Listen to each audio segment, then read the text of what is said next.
தேசிய முற்போக்கு திராவிட கழகத்தை பொறுத்த வரைக்கும் இந்த பட்ஜெட்டை வந்து நாங்கள் வரவேற்கிறோம். ஏன் வரவேற்கிறோன்றதையும் உங்களுக்கு தெளிவாக நான் பதிய வைக்கிறேன். அதையும் நான் தெளிவாக பதிய வைக்கிறேன்.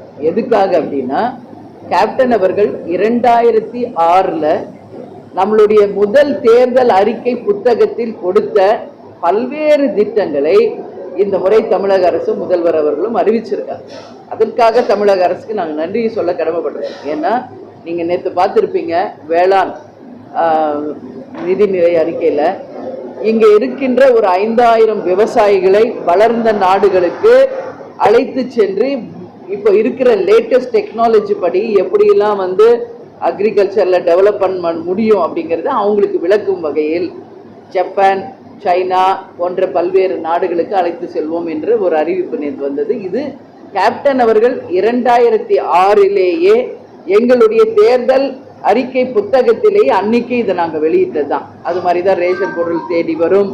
அதே போல தான் இன்னைக்கு பார்த்தோம்னா பல்வேறு திட்டங்கள் வந்து கேப்டன் அறிவித்தது வந்திருக்கிறது.